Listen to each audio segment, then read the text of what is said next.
งามเพียงอยากฟังความเสียงจนหมดแห่งช้างความรักทั่วเรื่องราวโสภาทรงเรืองคงมีแววงามดังใจรักดานงามเอ๋ยไม่งามอ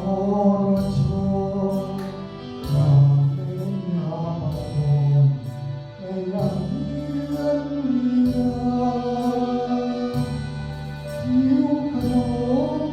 โอ้ยทางสวนทางพิมพักจำปาลงเมฆาเพราะเอียงทาง